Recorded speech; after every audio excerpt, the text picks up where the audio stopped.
Hello, everyone. Welcome to Eagles Chat Monday evening. Only seems a couple of days since we did this last. Well, it is actually. We did it Saturday. Yeah. All I'm going to say to Mr. Webster is, what about them Blues, eh? Come on. I have no idea what you're on about. Yeah, you and everybody else that supports Queensland. Every single person has buried themselves in the ground over the last 24 hours. I have no idea to what you refer. Oh, hold on. Right, just in case you forget, 44-12. That's the score. No one's looking at the ground. You can just see him there. There's a third game. It was a caning, mate. It was a caning. As you can see, guys, we're joined by a very, very special guest, Mr. Simon Brown, player legend, and now coach, one of the coaches of the club as well. Good evening, Mr. Brown. I hope you're well. Yeah, good. Thank you. Thanks very much for having me on. It's an absolute pleasure. It's a legend. Thanks to Mr. Webster Bill. He's the one that set this all up. So thank you very much, guys. There will be. Thank you for Simon for coming in the library and saying I'd be happy to go on. So we're delighted to have you, Simon. Thank you for sparing your time to join us this evening. Oh no, it's all good. Like I say, anything that we can do. I normally watch the shows anyway, so all good. Okay. And thanks also for sorting out the next guest for us on Thursday. Tom Holmes, of course, will be joining us Thursday, all being well. It'll be great to talk to him. Yeah. Have we had any questions, Deano? Shall we? Yeah, I'll just grab them. I'll just get them off the old web page we've got. Very good. While you're doing that, we'll just kick it off with a nice, easy one, Simon. Now, it's 10 years since we won the grand final, and of course, you played in that one. What brought you to the Eagles the first time round? Because you had a couple of spells over the years, I think mixed in with Hunslet and other things. So how did the move to Sheffield come about first off? It was I were at Leeds at the time, just like reserves academy. It got to the point where like you were a bit too old, so I went to Doncaster. I went to rugby union for a little bit. Went to Doncaster, and I think we were there about 4 months. And then I had an agent at the time. He just said, "Look, do you want to go to Sheffield?" So I was like, "Yeah, like that's fine. Yeah, let's go." So I signed on the Tuesday. Met Tubbs on the Tuesday, signed, and then on like that night, they were just like, "Oh, we're playing Toulouse on Saturday, so have you got a passport? Off we go." And then pretty much that were it. So it was like 2010 when I'd signed like the back end of the year. I think I played in a like that Toulouse game, and then like Featherston away when Tanguy and everything like that were there. And then 2011 is when we got to the first grand final, and then obviously the 2012 is when we won it, and pretty much goes from there really. Yeah, the 2010 game was in July. I remember it because it was my birthday. The 2010 one, we went out playing, and that was your debut, was it? I'd forgotten that. And we won as well. We won fairly well, I think, if I remember rightly. So that would have been July. Then obviously, 2011, 2012, and then on. Yeah. So it's you say you went to Doncaster as well. It's amazing how people go to Donny and end up here and vice versa and all that. So and what does that mean? So anyway, Deano, we got some questions to. Yes, we've got ones. Yes, all seems to be happening around since a person's come out of retirement called Patch Walker. Is everyone's going on crackers about him? It's all of a sudden. Right, first one we got in. Dave Goodlad says somebody was spotted in JD Sports buying a pair of X-Blade boots on. Just saying, he's younger than Patch Walker. Nah, I wouldn't. I thought I might have had to this year. Tubbs like hitting me. I said, "Look, I'm bigger than you now, Tubbs. I can't play." Do you know what I mean? So, I can't see it. I'm not officially announced like that's it, but I can't see it now. Like I'm enjoying like coaching and that side and that. So I can't really see it coming back now. Do you see a long-term future in the coaching? Because obviously this is your first little real. Did you do any coaching beforehand at Community before you joined us this time, or? No, I'd done I was always interested in it. Even from when I were at Sheffield before, and then when I rejoined, and then when I were at Hunslet, Gary Thornton gave me like a bit of an insight into it a little bit there. But now I can remember I wanted to. I think that my rugby had done last year from Hunslet. Wasn't a great year, but I wanted to get into it and that side. Like I like the technical side and everything like that. So I can remember we were going. Me and my missus were going on holiday, and guess who were getting on the same plane as I were getting on. I know exactly. So I know that we'd talked before. Like we always kept in contact, and then pretty much that were it. The holiday was sorted. I think I got him drunk one night, and I said, "Look, any chance?" Like, so, but now then, pre-season went, and I said, "Look, I'm serious." So he said, "Look, we'll meet up." I said, "Look, I just want to give it a try, but I'm really enjoying it. Like he's from it deep end, and he's learning, he's mentoring me, so I can't ask for anything better, really." That's brilliant. I mean, it's great to see, you know, the former players, especially our former players, coming into the coaching because, of course, Keith, Jeddah, Tubbs all played for us. Yeah. The amount of people that come with us and end up staying for various reasons and doing different things, it's brilliant. We keep trying to get onto questions, but we right. We've had quite a few actually. Yeah. We've done all right tonight. We've been cracking. Kieran Whitehouse asks, question: what did you do differently as a team to beat Featherston in 2012 after losing to them in 2011? Didn't wear them suits. Like the first year in 2011, it was like Liverpool can when they wear the white suits. We had to wear these. We all got in these suits. But looking back and reflecting on it now, I think we beat Lee, didn't we? We beat Lee in the semis at Lee. We had the black kit. We had the black kit on. Yeah, that's the one. I think we probably played maybe our final then, because if you look at that route, we had a pretty tough route in, and all the teams that we should have played, we shouldn't. Well, on paper we shouldn't have beat, but when we got to the final, I think it was just one step a little bit too far for us, pretty much. But the 2012 we were that confident. I think we beat Fev at their place 60-40 in that mad game what we had. I think we lost to them at Don Valley as it was then, but when we were just confident going into that 2012 that we were gonna win. I think we had a good game plan going in, and it just rolled on from there. Really, I don't know, there was just a bit of a confidence about us, and then obviously it went in to 2013 as well when they did the double. But I don't know, just one of them things where we've had a little bit of class in his teams what we've had, but it's all about hard work and everyone getting on, and that's a bit reflecting into the team what we've got now. Really, is big, like, and everyone's big on like the team aspect of it, and that 2011 and 2012 team, one of the closest teams. Like, I'm still friends with a lot of guys that play in that team from them two periods, so it just shows you like how tight we were, really.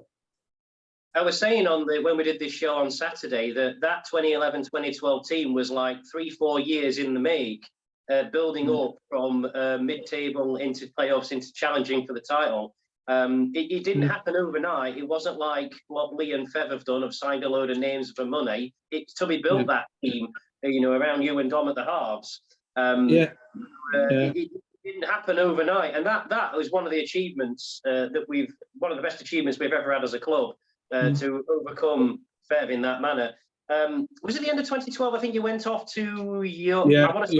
I went to York then. If I had one regret looking back, I shouldn't have gone. I went for the wrong reasons, really. I needed a change. Like, it was a bit of a sudden, and if I had one regret when you think about stuff looking back, I wish I hadn't have gone then. We felt, when I told Tubbs, it fell out of me a little bit, so it didn't really get on well that for about 3 or 4 weeks after that. We've had some funny times, really, but no, I wish I'd have stayed, if I'm honest, looking back. Sometimes the grass isn't always greener, you know, but you live and you learn, don't you? So yeah, I know a couple of players are like that. Yeah. Mark Aston knows that one. If grass is not always greener at the other side. Yeah, that's the one. Yeah, similar. Yes, I remember that one. I remember him telling me he was going, and then he told me, "Oh, man, eh." The worst thing is, Featherston put out on the tannoy. We played Featherston a few weeks before it, and they said over the tannoy, "We've got an extra influence of cash from an unknown investor. We are going after 3 or 4 top quality name players for the next season." And the first one they announced is Mark Aston, and we went, and everyone at Eagles went, "I thought they said top quality," and I'm like, "Oh, come on, give him a break here." And he was the first name they announced that they'd signed Mark Aston, and I was like, "No," and we couldn't believe it. And Mark was like, "Well, they've all promised me this and they promised me that, and they didn't give him anything." So he must have been on the second list. yeah, I think he was actually. But it was crazy the fact that when everybody says it grass and greener, even we're back at the Eagles 12 months later. So, and I was the last to know. He told everybody else. He didn't tell me. I was away. He's never forgiven me for being away for his debut for the second time around. I went to Blackpool for the day, and he goes, "And where was you?" I was on holiday. He went, "And I meant my second debut when you weren't there, and it's the only home match I missed in like 12 years." He was never forgive me for it. Never forgave me. But it was. There's so many people that have said that though. The grass is not greener when they go, but at the time, it seems like the right thing. It's just rugby, isn't it? It's just rugby. I'm sure there's players that have joined us and it's not worked for them. There's a few that it's happened to, but only a very few. But it's just rugby, isn't it? And yeah, 100%. Yeah, I think it happens. That's just life, isn't it? Like, it's just how it works out sometimes. Yeah. One of the taxi army members, Mr. Billy Pete, excuse me, says, "What is your favourite moment as a player at the Eagles?" My favourite moment as a player is obviously the 2012 when we won it, really. That and the semi-final at Lee, when we played them in 2011. And then there's three, really. That, obviously, the grand final is the highlight. Like, to do it, and we didn't obviously get the credit. I don't think Sheffield sometimes get the credit that we deserve. Like, we've won pretty much every cup going. But that moment in that 2012 were great. Like, just to beat them. And the 2011 one against Lee, when everyone wrote us off, and then that were it. Lee, I think we're already booking the coaches to go there. And the playoffs that we've had. And then when I come back last time, I think we had like 10 games where we didn't win a game. And then I come back and we played Swinton at Swinton, and I got the drop goal to win the game. I think that was another good point, from a selfish point of view. That well, the three highlights that I'd probably pick out, pretty much. I agree. The 60-40 at Fair, we still talk about that now. It was just the craziest game of rugby ever. And the highlights are on YouTube. Well, when I say highlights, it's 20 minutes long. So it's a quarter of the length of the game is the highlights. But it's one of my favourites. I was doing all the games back then because I had like more money and less children. So I was doing all the game then. And that still is revered so highly, that. And you're right, that Lee semi-final, I think we won 3 years in a row at Lee or something like that. And I've got to say, Lee is probably my favourite place to go away and win. They absolutely hate us because they see us as like the football town that try this game and shouldn't really be on the same pitch as them. But then we went over there and knocked them over 2 or 3 times. We give them a game on Friday. Were actually all right. There were no attitudes or anything. It was all good to see. But they didn't like. They definitely didn't like it those few years we turned them over there. Yeah. Lee have never liked it. Anytime Eagles have won experience, Lee have never liked it ever. We give him a fright a few weeks back in that semi-final. Yeah. I think we were back in that for an hour. We were absolutely in that for the. It was only last 20 minutes that they just got over us. I think that last, when we had a chance at that left-hand side when we were attacking, and they got us, we ended up dropping the ball in that left-hand side. I think we were 12-all for 70 minutes. I think there was one we went 18-12 down, and then we had a scrum on their 30, and we went for it, and we got intercepted. And I'd rather go down doing that, having a go, than just like, what do you do? But fitness told in that, and I thought we were outstanding in that game, and no, you can't feel bad about that at all, can you? You can't. You can't. That was brilliant. They're a very good team. Without saying all done, I think it's probably the best league team that I've seen in Championship for 10 years or whatever. Not just with the ball, but without the ball as well. I think they are very strong. I would completely agree with that. Yeah, and I mean, even Lee, from where they were at the start of the season to where they've gone to now, the improvement they've made is just ridiculous. So I'd completely agree with that. Any more questions? Yeah, Dean? Billy Pete's is coming in where I mentioned about the drop goal for Swinton. He says, as I mentioned in the library, I got a noise complaint for that drop goal in the hotel I was in. So we got noise complaint against him. The worst drop goal I think I've ever done. I don't think it went either crossbar, but it just went high enough just to go over. So I thought he'd take it. You take it. It's always everybody does them. It's great. It's great when it goes over. I mean, and this bunch of supporters, not the mate, not or KTP. Here we go, Mrs. Sheffield Eagles. All right, Super Sai. She says, all right. So she's in there again. She's on. But it's just the same. I mean, this club is. We've not been the biggest of fans, biggest fan base ever. We've been the best loyalists and the noisiest and the craziest, and I'll always say that. That atmosphere at the first one at Widnes just blew me away. I've never felt an atmosphere like that in so many years at Eagles. So we've already asked that, Katie. You have to rewind the video and watch us again, love, what attracted you to Sheffield. She's right. You see, you're joining in too slow, Katie. You're tuning in too slow. Jake Rooney asks, question for, as a man who has been involved with the club for so many years, how do you consider the position of the club? Are we in one of the strongest positions to go forward as we have ever been? Just from my opinion, I'd say, yeah. I mean, with the Don Valley, I don't even think they got revenue then from what they had to do there. To say they started getting revenue now, it's only just going up and up and up. I mean, I don't know any other clubs that survive, and it's testament to obviously Tubbs and all the supporters, really. He's just having a little insight to what he does without, shouldn't really keep bigging him up, shouldn't I, really, because I love that. But the work that he does and like insight that's going in, it's never ending, you know. So I think, tell me another club that I'd be able to go outside the city for 9-10 years or whatever, and then come back and then still have the same supporters and everything there, and if not building, I think it's credit to everyone involved, really. Yeah. But yeah, I think it is like the best position that they can be in. They're in Sheffield. They can make money out of the club.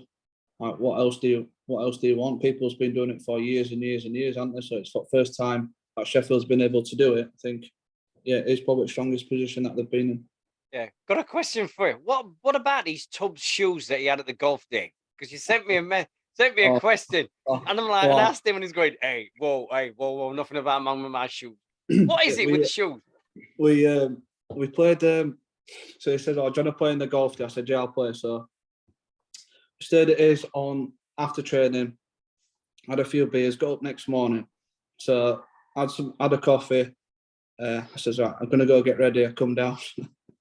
He come out in these like flared trousers. He says, "I haven't worn my golf stuff in a while."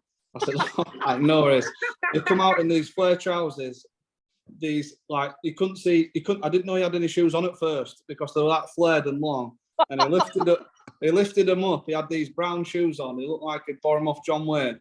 Like, I says, like, "Where are we going here?" Like, I thought we were going to a golf day. It looked like we were going like line dancing or something like that. So I'm like, surely you can't wear these. So he went in, got changed again, come back out the side. Honestly, they're awful shoes. Like these brown, like turn-ups look like, you know, they could do with like stirrups on or something like this. They were awful. I know Life on Mars is coming back, but I didn't realise that Life on Mars Fashions was coming back as well. From the sounds of it, flares that cover your shoes. My God, honestly, they were awful. These trousers. I said, just burn them. Is he any good at golf as well? Are you all any good at golf? I'm all right. I'm okay. He goes around with a 5-iron all the way around, like no matter what you're at. But he's all right. He can get round, so that's all right. Right. She started. Katie. Yeah. Sorry. Billy Pete's asking, who's the best player you've played alongside with in an Eagles shirt? Best player alongside. Probably got to be like either Menzies, Q, or Missy, really. Like, I like Menzies because we had the left side. We had like, we were on about this the other day, me and Q, really, about we didn't use anything flash in training. It was more like years ago, like the left v right scenarios, but it was that competitive. Like, it'd be like Dom's side up right, and then me, Nozza, Menzies, Scotty T, and Q at fullback, and we had his own stuff, and it'd be that competitive. Like, you'd be like almost nearly like, don't tell them, just, you know, like, don't tell them these players that we'd had. But it was but it's got to be either Menzies or Q. Like, when he first come over, Tubbs said, "Oh, signed an halfback." I was like, And then he come on at 6, and then I think his first play against just went straight through. I was like, yeah, fair enough, and that's fine. Like, do you know what I mean? And he went to fullback, but he's one of them where you can just give him ball and same with men's him like, oh, we need something, and then it just deliver every time. So I'll probably say them two for Sheffield. Yeah. And Katie's asking, what opposition player has hit you the hardest? I never used to get touched, so probably no one. Only I can remember they tried. I didn't like playing against Joe Farrell. He used to be, or Dave Manning. I didn't like playing against them, but no, I didn't really get touches, you know. So I could just put my kit straight back in. It was fine. Brian used to love me. Kate just said a cracking one. She just said, so you and Q are a similar age. Could you make a comeback, or is Q superhuman? Oh, he's older than me. Come on, I might look a little bit older now, but he's older than me. No, I think that's me with playing, if I'm honest. But I've not announced anything. I don't think I would, but only if we're right down and Keith can't play, Jeddah can't play, Tubbs can't play, then maybe I might if we're that far down. But somebody put in the other day there might be a Legends game having all the dads versus all the sons in a game on a curtain raise or something like that to raise funds for the club. And I'm remember going, yeah, we'll pay for that. Yeah, I'd just love to see Blake against his dad. That'd be great. I'd love that one. There's only one winner there. Being against his dad would be a laugh as well, and the Farrells against the dad would be a laugh. Yeah. God, Benny. I remember Joel's dad. Oh my God, could he run? First winger we ever signed, and then he became loose forward in 6 months. He put that much weight on over the summer. Huge. He became huge. Billy Pete saying QLT is 5 years older. So KT, you've got being put on there. Yeah, he is. He looks it. He just has a shave queue, so it makes him look a bit younger. So we've got Missy still I said tearing it up. He's playing for Doncaster. We've got Missy still playing at 40 years old. I mean, crikey knows us. Yeah, he'll just not stop because he probably can't do all else, I don't think. No, he's he could still, like Missy still plays like 100 mile an hour. I don't know how he does it, but testament, he looks after himself, doesn't he? So he still plays like reckless, like 100 mile an hour straight. Like, fair play. Yeah. Katie's asking, who's your favourite Super League player at the moment? Super League player. I like that Lewis Dodd at Saints before he got injured. I think there's a fair few young guys coming up. Obviously, like the Will Price and everything like that. They're great to watch out there. Like the Sheffield and the Bevan French, like speed kills, like they play a game that fast that it's almost like it's in fast forward, isn't it? So I'd probably say them couple at the minute are hands above out there. Yeah, I think so. I mean, last weekend I was watching. Warrington versus Hull. I've never seen a game like that before. 4-0, and I was like, what the heck? Great game for defensive, but yeah. Good job it went on Channel 4. I think they might have. I was on at half time. Tasha Lee Burt says, why did you never go to Union and make some money with the distance you can kick? I did actually go to Rugby Union. I went to Leeds Carnegie after I'd left academy. I played a bit there and a bit at Otley. And to be fair, it did suit my game, but I just didn't get on with not get on with it. I just found it a bit boring. Like I can remember once we were playing London Welsh away, and it was just like I'm like raining hard, it was freezing, and that's when I found out why you have like pockets on your shorts. So I just stood there thinking, are we gonna get ball or anything here? And they were just like scrumming for ages and ages, and then I thought, this isn't really for me, this, I don't think. So that's why I then left and went to Doncaster when I was young. I played a bit of amateur. Used to have when I was at Sheffield years ago before, like Tubbs probably didn't know this, but sometimes I'd play like on a Saturday with local team, Garforth Rugby Union team when they were set up, like just with my mates, a few older lads there, but that was good fun. But no, that's probably why I just thought it was a bit bit boring, really, if I'm honest. Billy's asking, is coaching your full-time job at the moment? No, it's I wish it was. That's my aspirations to get that way. Unfortunately, I've got to work as well. I also do everything around the house as well. Hoovering, cleaning, everything. I know Mrs. looking at me now. I work as well. I work for a company called T-Tech, Volkswagen. So, but I just do the coaching, obviously, part-time. So. Yeah. Katie's on a roll now. Mark, we've done it now with the questions. Here we go. Katie's on a roll. Here we go. Was you shocked when Patch Walker returned to rugby league last weekend? Not real. Not yeah and no. Like people sometimes hang the boots up too young or too early. He's obviously had a desire to come back. Fair play. Like if he wants to do that and he can do it. I think he played at the weekend, didn't he? Played Rochdale at the weekend. Yeah. Unslip for Rochdale. Yeah. Unslip versus Rochdale. Yeah. So. Yeah. Rob Werensley versus a Patch. You're getting there. Yeah. Rob plays. Yeah. Yeah. We've got a question from one of your ex-teammates. Mitch Stringer has come and joined us. And he says, "Have you got your teeth fixed yet?"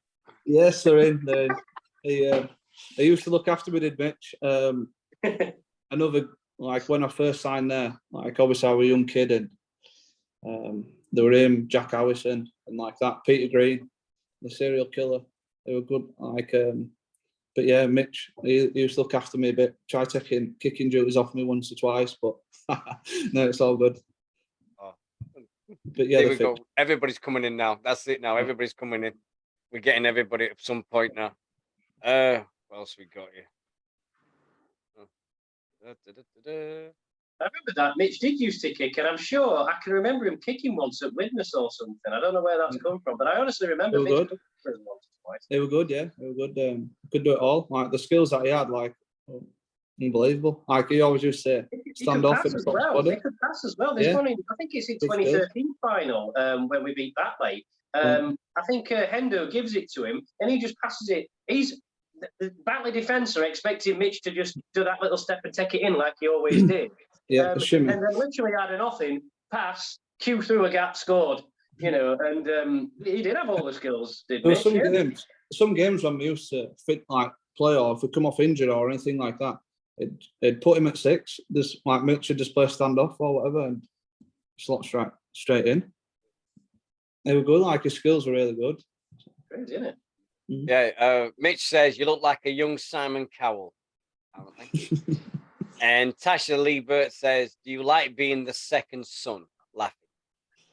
Yes, I love it. I get a bit of banter for that, but you get on. So yeah, and thank God. And Simon Hunt says it's great to see you in here, Simon. And he's giving lots of clappies. Mm-hmm. So, but I mean, the grand final years. Everybody keeps on about with affection with the club. How special it was to the players and everything like that at that time of life was like all the grand finals and everything was just the camaraderie and everything was just second to none. Oh, it was just magical. Oh yeah, it was great. You can still remember I can remember when we won it in the 2012. It was just great. I can remember we all went back to Sheffield. Everyone were there, fans, everyone like. Directors and everyone were all just, I think it was like Viper rooms or something where we're just in there. Like that's what it's all about, isn't it? Like them memories. Like I can remember like seeing my mum and dad after the game and like my dad were in tears. Like, you know, it was just like that's the biggest accolade like I could have won. Like I'm never going to play Super League or whatever. So that was the ultimate that I could win, pretty much. But the team.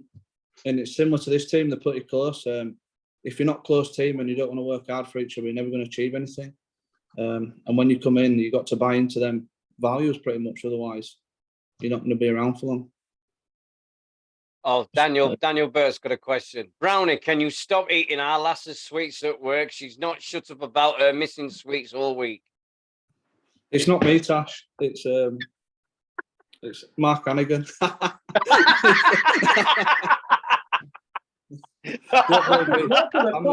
More to the point, what sweets are they? Are they good? If they are, yeah. What sweets are they? We go to that shop. I can't remember what it's called. Just down from the office where it is. It's about 5 on your right hand side. We get a pound of cherry sticks, pound of Yorkshire mixture, and a pound of wine gums. That's us, and we share them. I think I've got memories of that place because that's exactly the way I used to do it. Because when I was kit man in '99, and I used to have, and I fetched sweets in because they said, John Keir said, get some sweets because if they've got a bad taste in the mouth, you can put it in and they can spit it out afterwards. Yeah, right. I had people coming off for substitution saying, Deano, have you got any chocolate eclairs in your pocket? Yeah, I've got one. Yeah, give me one, mate. I need it. And someone said, why has he come off for work? He goes, no, he just needs a sweet. Don't tell John Keir I've come off for a sweet. I'm injured, will you? Don't tell him. I'm going back on in a minute. But the amount of sweets used to go through. I used to have like a packet for John and a month for the assistant coaches, then some for the players. Oh, it was crazy. Always remember that time. I think we used to spend about 10 a week. Yeah, we do. Yeah, we go through loads. To be fair. That's the excuse I always said. They used to take the bad taste out of the mouth. So I stick with that one. That's one of the things I love about this club. There's probably people at Fev and Lee have got nutritionists who tell players what they can eat and where they're handing out wine gums. I love it. No, it's great fun. Have a few sports mixtures, you'll be fine. Yeah. Mark Hannigan says, I don't think so. Wrong Mark. It does say that's guilty conscience. Yeah. Billy Peake's asking, this is good now, here we're coming in with all the things. What is your most memorable try scored in your career? Probably I scored about 3 tries all career. I think we played at Don Valley once. It were I think it was the first time I played on TV. I played Barrow. Do you know when they had like Ned Katic, Zeb Louisi, all them guys playing for him? And again, I can remember Joe Hurst, I passed it to Joe Hurst. He made a break and just passed it back, went inside for about halfway and just run over. But I didn't really used to score that many, to be fair. Yeah, I wasn't prolific at try scoring, if you would say that. Quick one from me. Who's your favourite halfback partner? Oh, when I first come, Lynn's over there, but Dom, obviously, Dom, we got on really well. To be fair, when he first come back, and that's why I only had 1 year with him at Sheffield. But I wish I'd have stayed longer and had a bit more, if I'm honest. And then he came to Hunslet, and I was like, well, we're back on really. So yeah, I've got a lot of time for Dom. He's a good lad, so I'd say Dom, yeah. And here we go. I've got to say it. Why do I always get these daft names? Capucini. Dane, what's your thoughts on the women's team doing? Women's team are doing amazing.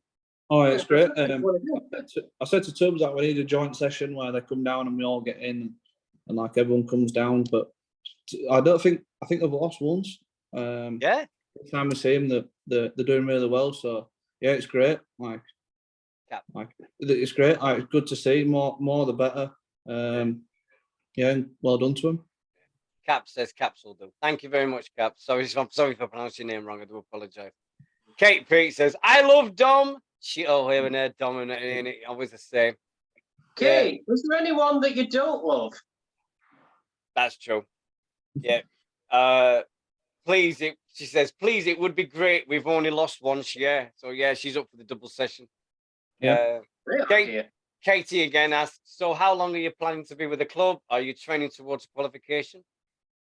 Yeah, so getting my badges and everything, it takes a bit of time, but that's my goal.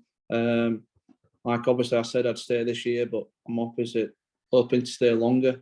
Obviously I need a conversation with Tubbs, but no, like I say, it's thrown me in, obviously I'm looking at the attack and everything like that, doing the previews and stuff. I can't really thank him enough for what he's done, because he's off he go. If I wasn't doing good, I don't think I'd be there. So, that's just how it is. Yeah. Tasha's asking, a few of the women's kickers are coming in between 6 and 7 tomorrow to practice if you have a spare 10 minutes about you. Of course, yeah. 100%. I'll be there. I know I'm there about 4-ish anyway, so it's fine, yeah. Oh, magical. Yeah. You're looking forward to this weekend at London?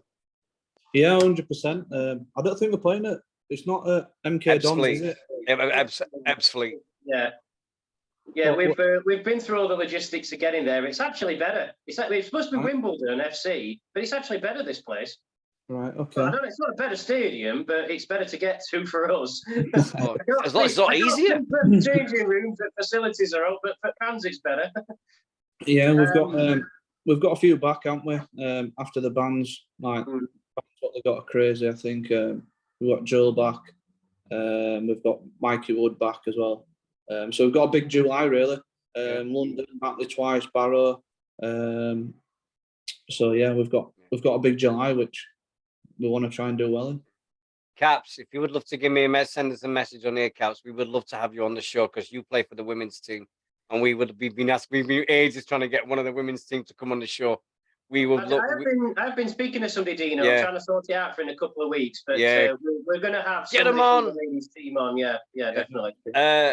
Hopefully, we'll have loads of support against Swinton on the 24th for the double header. She says, Caps as well, and.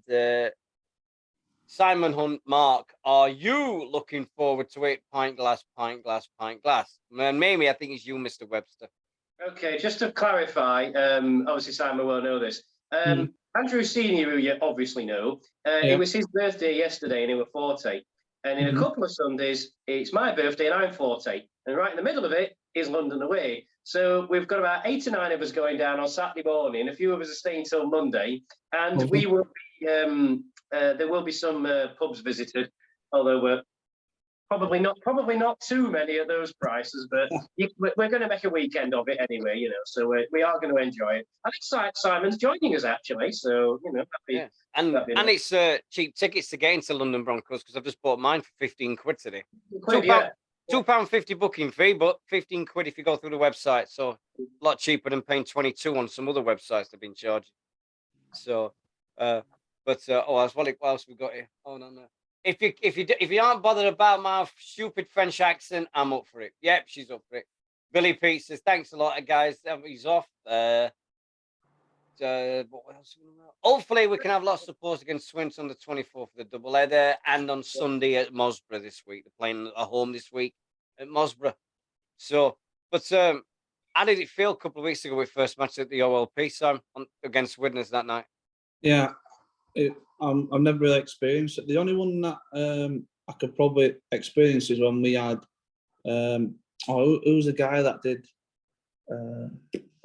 it's gone from my head, but yeah, it was great. The flames, like everything were there, the atmosphere, it was just great, wasn't it? To say that they were only 799 and it was pretty good, so it were really good. 799, Mike.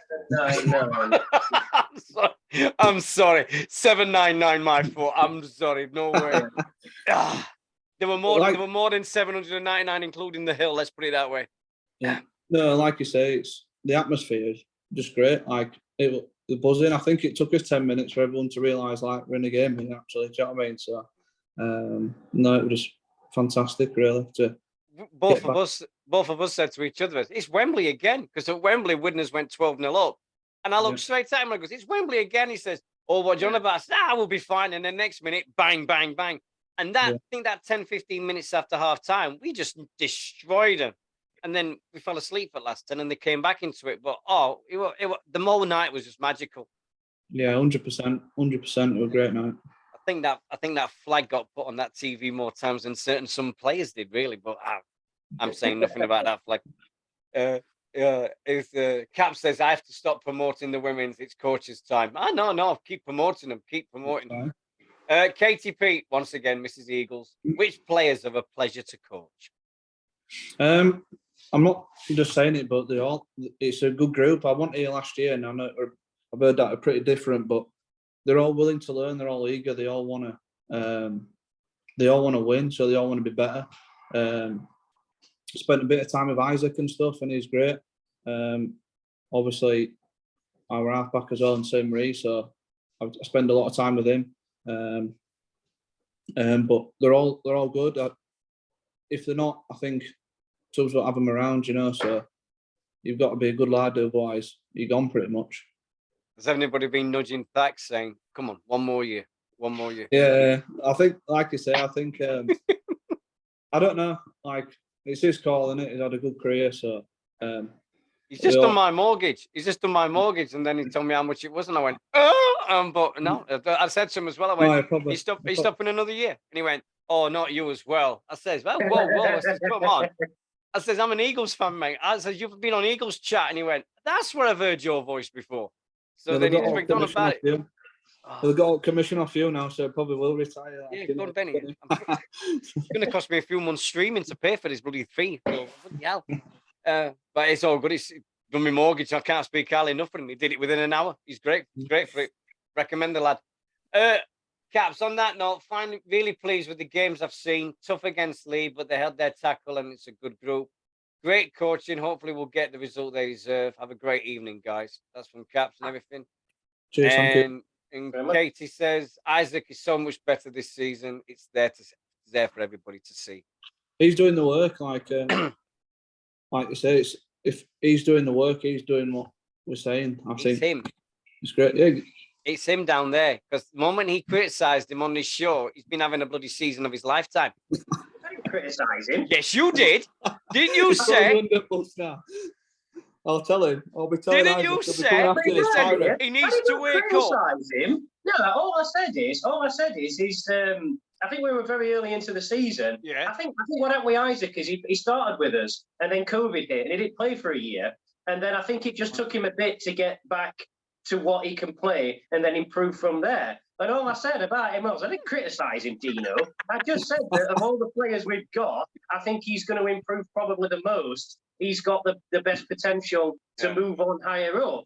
He's got it all. For some reason, that's a criticism when I was actually putting him over. Thanks, Dean.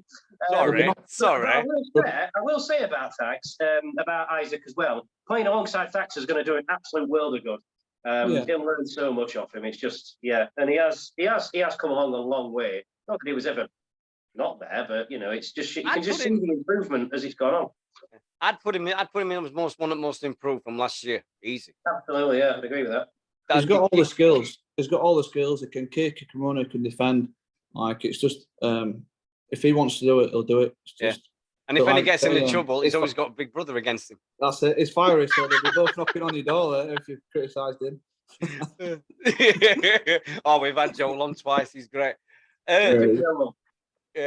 Sorry, Mark. I do apologise, my man. I really do. You've got it on the back of your shirt, Deano. What?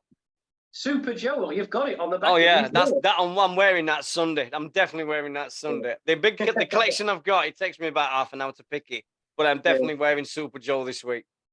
I don't know what I'm wearing following week though. Katie, once again, because have you stayed in touch with a lot of the old boys?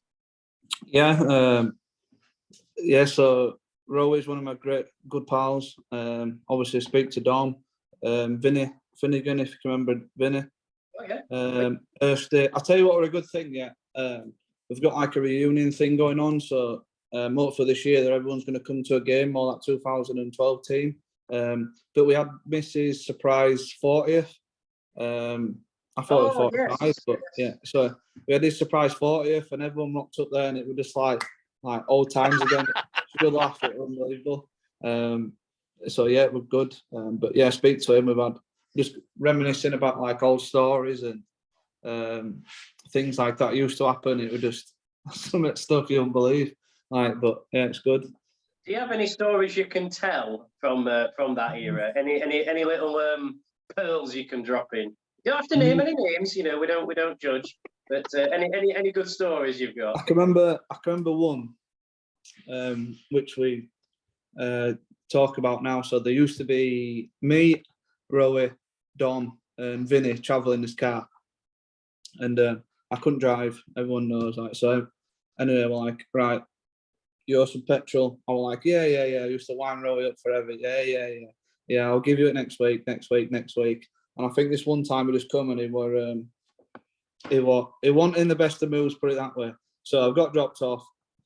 We've got past junction 40. We carry on going. It's like, turn round in the car. Have you got my money? I says, yeah, keep going. So he's ended up kicking me out aside the road. So he's kicking me out, but he had child locks on. So I said, I can't get out. So then he's ordered Dom to try and say, look, get him out. Like, do you know what I mean? I said, Dom, come on. I said, Dom, come on. Dom was like, I can't stop him. Sorry. So he opens the door, got outside at motorway. I had to rig my mum to come and get us. I was like, what is going on here? I said, you're going to have to drop us off. And at Don Valley, when I got there, I could hear him, his voice, like, telling the tale because it echoed and echoed. So I'm just like, I've just walked in and he stopped and, like, looked at me. I've been like, carry on with your story. Do you know what I mean? They were just like, it was just funny. We always talk about it now, to be fair. Yeah, others, I can't really say, but though, yeah, there's quite a few. The one where we were in Toulouse and Endo over there, and Roy picked up this little bit of beef and he like slapped it and it was like on his face. And because he's so big, like Endo turned around like, oh, and they started like full on like trying to like spar with him. It was just like, there's loads of stuff like that happened. It was just funny. Like some of them had to be there, but good times. Like we still speak about them now. Do you know what I mean? I've got a funny story involving Tubby when he used to play, and it was the end of season when we got promoted first time. This is like 30 years back, and we all had this. They all went up to the Pine Grove Country Club, what it used to be called. So they wanted a shower and a man and a sauna. So him and Darryl Powell went up there, and they come back and he says, "We'll pick you up on the way back." He says, "And we'll come back. Make sure you're wearing a shirt and tie." And I says, "Why?" He says, "Well, it's a players' night out. It's players. You've got to be smart." So I gets ready and I got shirt, Shepherd Eagles tie on, everything. Them two picks me up in the Bog Beast, which used to be a 1960 odd, 70 odd year old Ford Escort.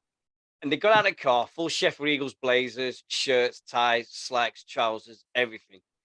Gets to the door where all the supporters are and all the players, and they were the only two that were wearing the blazers, the shirts, the ties. Everybody else was in jackets and T-shirts and jeans. And they looked straight at Gary Edmonton and he went, "Didn't anybody else get the memo?" And he goes, "Yeah, well, you're two of the stalwarts of the club. I want you two to look the best you can." And Tubby's like, "I got dressed up for nothing. Look at it. I got dressed up for nothing." And he spent the whole night in full blazer. It was hilarious. The one where we were in France and remember Sam Scott? Yeah, we still speak on that now. I got a little knock on my door, so I opened it. I says, "What?" He's like, he had like a key fob. He's like, "Guess who this is?" I was like, "I don't want to know." He's like, "It's Tubbs." So we went in and he's like OCD and he mad. So I think Sammy were just trashing it. I was like, "Whoa, calm down a bit, yeah, because I'm gonna get blamed." So they were like, I was like, "Calm down." So I just like wet his things or did something. Next morning at breakfast, lift just went, it like opened. They come out, they were like, "Come here now."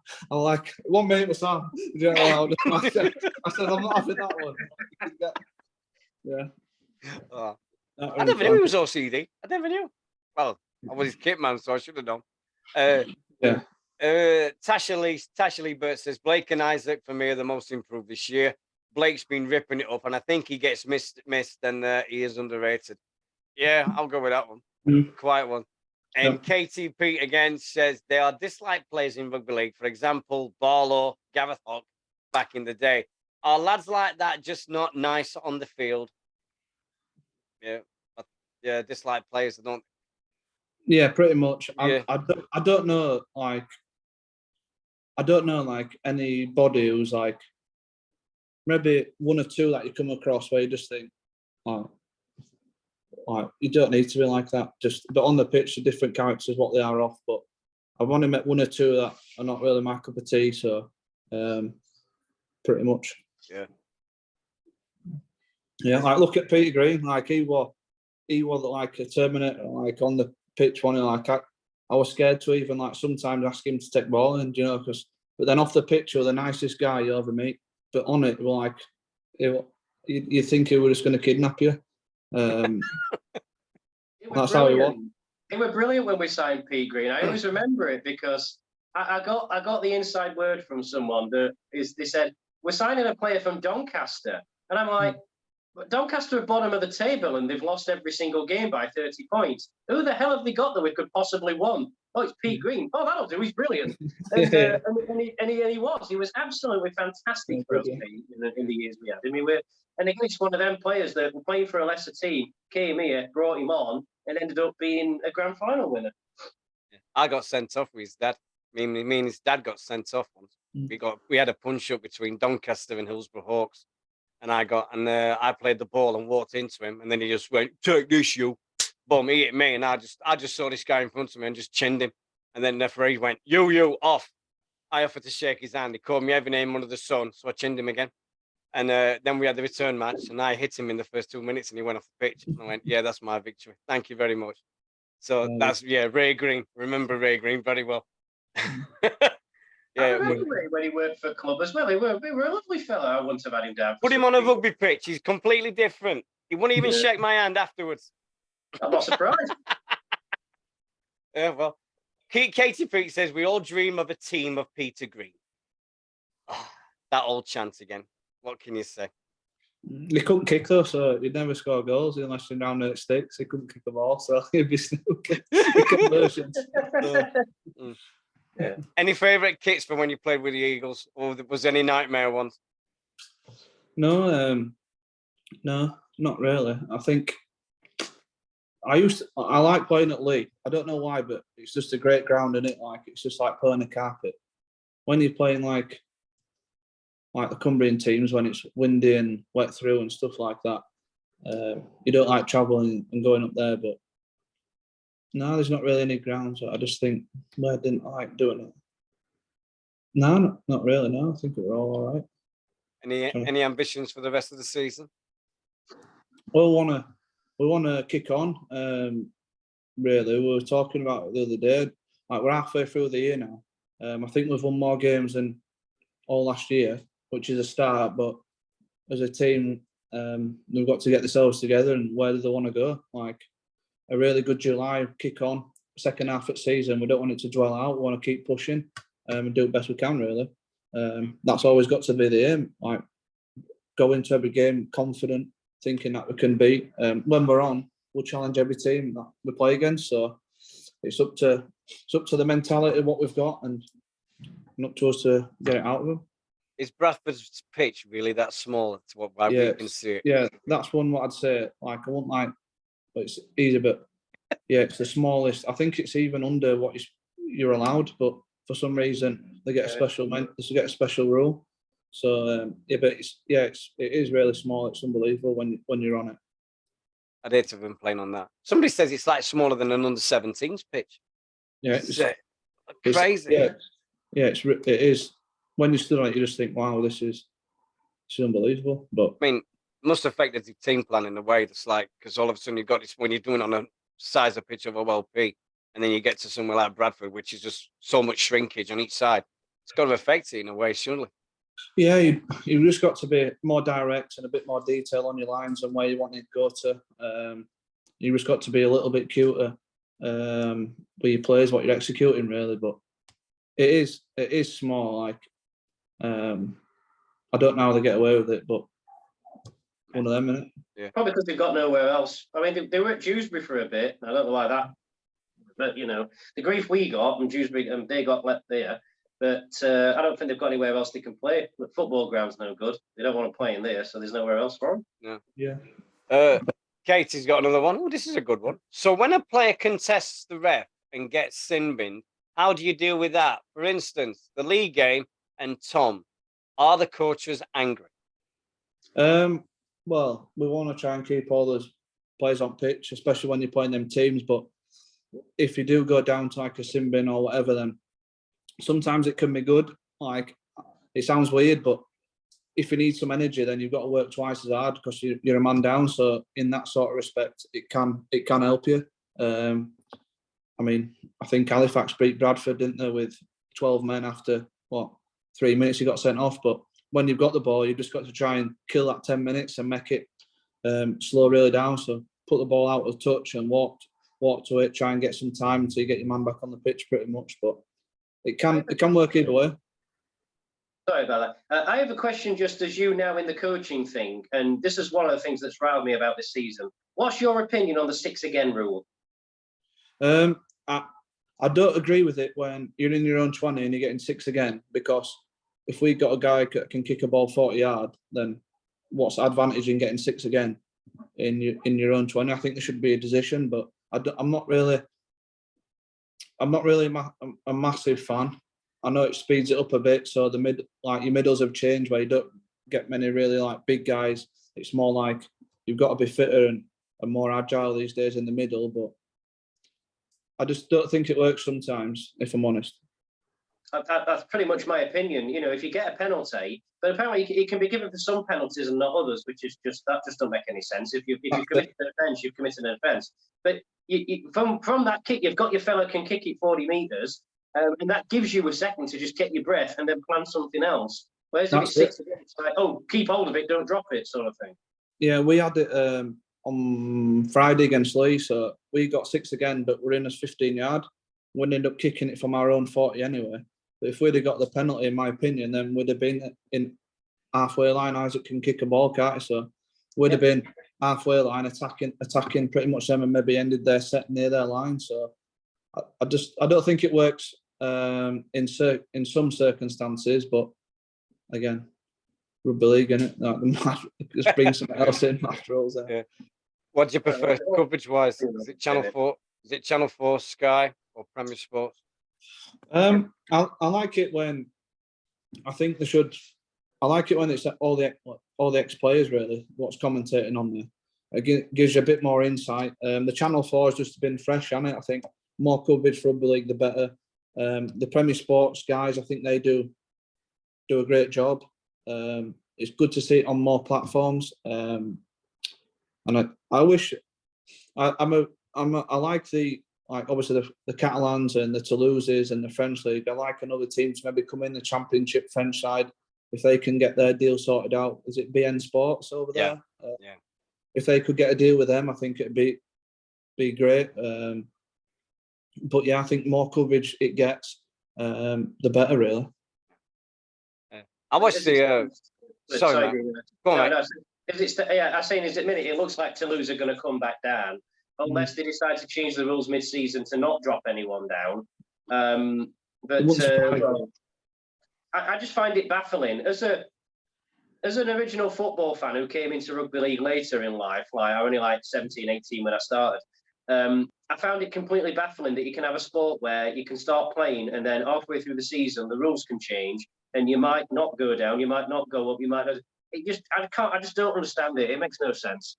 So if nobody's coming down, they need to say, look, you're not coming down. If somebody's not going up, they need to say, we're doing this. If they're going to 14, they need to say, this is how we're going to do it. But there's all these people clamouring for let Toulouse to stay in to let them build. I bet if it was us or Lee, because they've been up there a few times, would we get that, because, would we be allowed to do the same thing? Would we get a couple of years exemption to improve? I don't think we would, and why Toulouse any different, respectfully? Why are they? Yeah, no, I agree.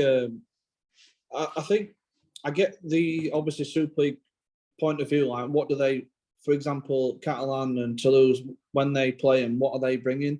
What are they bringing financial wise over to your club that you're going to play against them? But I just don't think it's that fair when teams are getting like promoted, September, October, when you don't even know.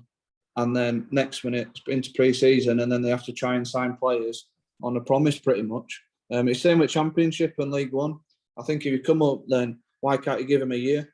That'll improve the competition because the other teams around them then have got to then invest. But if they go to 14s, went to the franchise, didn't we before? But I just don't think that will marketed that well. Pretty much, I think pick your teams that you want in the 14 and then ride with it. Always mesmerises me how Wakefield survived, but they got trounced yesterday, so who knows what's going to happen the rest of the season. The thing that bothered me about the franchising was the fact that they laid all these rules out. You had to apply, you had to meet this. You give you all these little things that you should do. And teams that met more criteria, Lee, didn't get in, and Celtic Crusaders did. Yeah, 100%. And I think it was like you had to have a capacity ground, you had to do this, you had to do that, but then who were adhering by them rules? Who were like governing them rules? Because you have to improve your stadium and do everything like this. And a lot of teams haven't improved the stadium, have they? Let's be honest. It's just Wakefield. Yeah. Wakefield, Castleford. Yeah. And then Salford are downsizing, aren't they? Because they're moving to the old Salford City ground in a couple of years, is it? And Salford they're swapping with the football club. Right. Salford City's become too small for them, and Salford's is too big, so they're moving over stadiums. So have you been to the AJ Bell? It's out the way a bit, near this side of the Trafford Centre, isn't it? It's a nice ground. I went in 2015 when we played them in the Middle Eights, and we had a really good game actually. Could we have won? I don't know, but we played really well anyway. We scored some mental tries, but yeah, I have been, and yeah, you're right. It's too big for them. It's good. It's a nice ground, great ground, but it's too big for them. Agreed. Yeah, I did the Willows as a kid, man. I'll never, ever go near another ground. Another changing room was small in my life. The Willows was just, it puts anything that we've been in now into context, because that's the smallest. I walked in and literally did that with my head because it was on a slope. And you got 6'5" Steve Malloy, Paul Broadbent, and all these guys walking in and having to slouch their shoulders because the slant of the ground was inside of the changing room. Worst changing room I've ever been in my life, the Willows, by an absolute mile. They had like a cage, didn't they, when you walked out? Cage, when you walked out of it, yeah. You had a cage on it. Oh, worst ground ever. And the rugby posts weren't rugby posts. They were telegraph poles with a plank in the middle. That they put they hammered a plank in the middle of two telegraph poles. That was the Willows. Awful ground. Awful. Yeah. Oh, dear me. I went once when I think it was 2007 or 8 when Salford dropped out of Super League that year. It would have been 2008. And we got them away, and it was on a Friday night, and it was horrible. It's just not a nice part of Manchester, is it? And old-fashioned ground. Yeah, we're going to have to get away from that one. But, they've moved, they've moved on. So. It'll be a good move from that. I think it'll be a good move if they did swap. It's only 5,000, that stadium as well. Yeah. So it'd be perfect for them.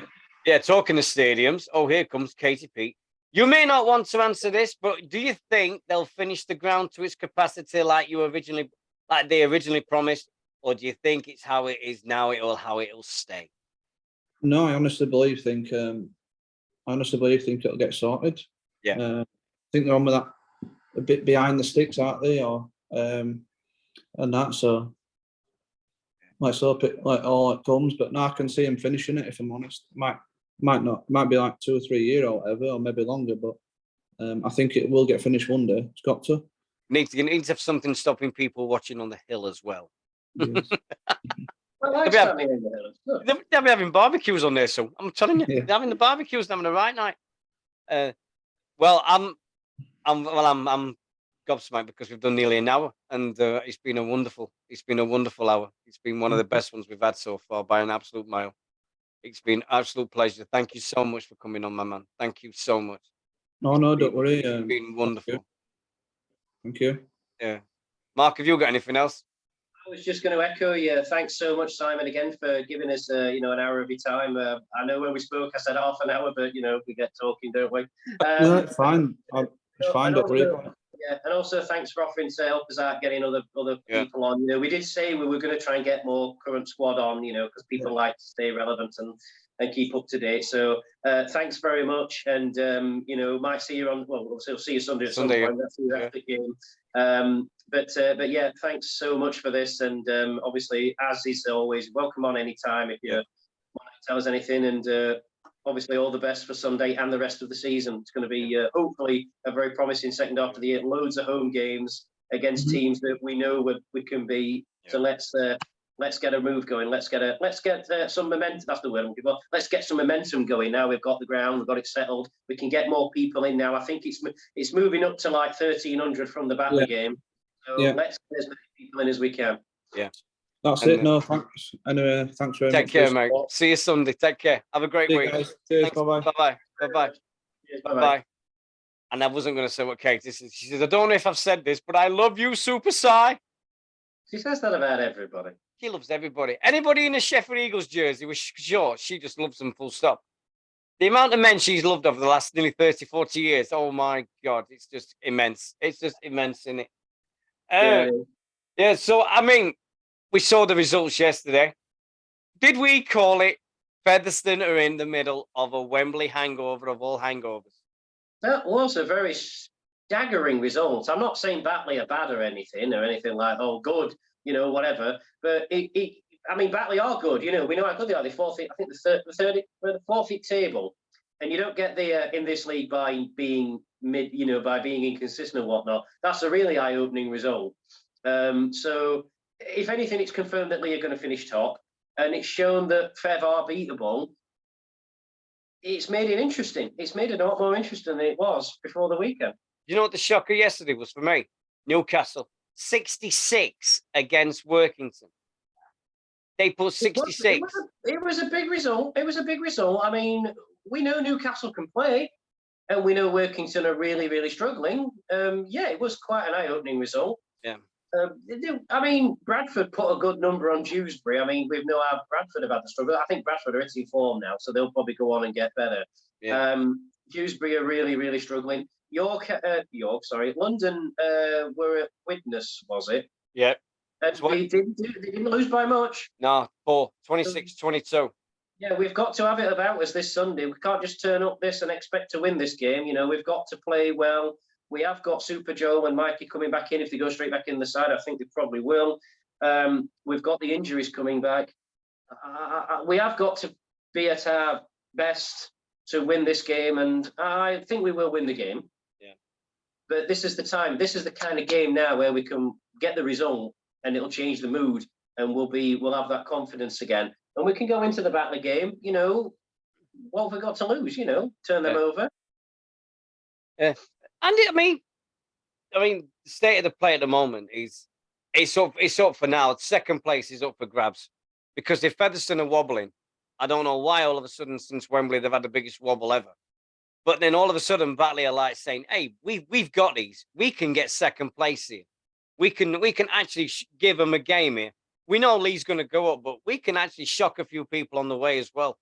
And with the squad they've got, I mean, I know we're talking about Batley Bulldogs, but dear me, it's unbelievable to see that Batley can mix it with the big boys with their size and things and everything like that. They were making some signings over the winter, like James Meadows and those sort of players. And they're the kind of players where you look at it and you think, well, because we had Meadows on Joe Reg from London, didn't we? Yeah. And I remember a lot of people were saying, well, couldn't we have gone for those kind of players? Now, obviously, there's budgets and things, and I don't know if Batley have got a lot of money or whatever, but you look at these players and you think, well, we could sign those players. They could fit in well here. But I think what Batley have got is a really, really strong squad. Yeah. They've kind of got what we had going all them years ago when we had not all the money in the world, but we had a strong squad and had a quality to it. And then it's built and built and built over a few years to the point where they're now really good. And I like Batley. Well done to them, and keep going. I'd love it if they finished second and denied Fev a grand final spot. I'd love that. Yeah. So I mean, yesterday was just, I couldn't believe it. I mean, I know we're doing State of Origin, but there was nobody in this world that thought that. I didn't even think that. No chance. I think I've left the iron on. Yeah. I bet you have. There's no. I mean, I'm saying it now, and I'm New South Wales. I always have been a bloke, always will be. There is no way in hell that you're going to expect New South Wales to go in a couple of weeks on 13th of July in Brisbane, in Queensland country, and beat Queensland. There is no way that they're going to play as bad as they did, as the Queensland played as bad as they did yesterday. There's no way that's going to happen. Yeah, let's hope so. Dear God. I mean, the people going into the Cauldron, if you don't know what I'm on about, Lang Park, Brisbane, when it used to be Lang Park, not Suncorp Stadium, always special on the Origin. They will shout it from the rooftops, Queenslander, and everything. It is one of the most intimidating places of all time on Origin night. It is phenomenal. I can't wait for the game. It's going to be great, but who knows what will happen. But dear me. I love Origin. I love it. It's how rugby league should be played. It's fabulous. It's the game that I've always wanted to like. I mean, I've been to the Yorkshire-Lancashire games in the late 80s and early 90s. They were great, but there was never that intensity and everything. I mean, Yorkshire pummeled Lancashire every time I watched it. Yorkshire were just unbeatable. They tried it again about 20 years ago with the Origin things. They had Yorkshire, Lancashire, and Keith Senior playing it. We thrashed them. Yeah. So Lancashire's never done well at this thing, so I know why they're doing it. But just a little thing for everybody, if on about rugby union earlier on. There is something on YouTube called Up and Under, and it's a story. And if you're into your history of rugby league, it's the story of Wigan when they was the only full-time team. So you had like Andy Gregory, Dean Bell, Ellery Hanley had just left to join Leeds, and it's all the stuff behind it. So you see Maurice Lindsay, who's just passed away, and I'm going through negotiations to buy Martin of Fire. And you've also got the rugby union side in Wigan, Orwell, and the problems that they had with Orwell in the early 90s. It's a great thing to watch. It's 6 parts on YouTube. It is a cracking thing to watch when you see how far rugby league's come and everything and what they did. And Wigan was the only full-time side then, and everything that was going off behind the scenes. If you want to see the history of rugby league, that is a great thing to watch. I might try and find it actually, because obviously I've got an hour and a half on a train to kill on the weekend, so I need to watch. The best rugby, I'll have to go in a minute, but the best thing in rugby I've seen is Another Bloody Sunday, you know, about Doncaster. Yes. It was actually quite fascinating, obviously, with it being quite close to home. But come on, lads, we're going to win this. It's £7.50 if you win. Yeah, like, here's a 50 quid. You can split that between you. That's what it used to be like, isn't it? That's what it used to be like, you know. Fantastic. They were saying, like, they played Featherston. Featherston had just come down to Division 2. And they stuck like 60 odd on them back in the day when you didn't have those kind of scores. You know, a try was only worth 3 and so on. So they were still racking up some numbers, but fascinating. The shirts weighed, one shirt weighed more than the entire kit now. So fantastic. Anyway, mate, we'll let go. Everybody will finish. Thanks very much to Simon again. We will see everybody again on Thursday with Mr. Tom Holmes joining us, the newest dad in the world, because he's got his little daughter now. And so we can say congratulations to him on Thursday as well. So thanks everybody for all the support. This will be on YouTube as well very shortly. Thanks to this gentleman that's on the side of me, whichever side it's on. I'll see you Thursday, pal. All right. You take care, guys. Good night, guys. Good night. Thanks. Bye-bye. Bye-bye.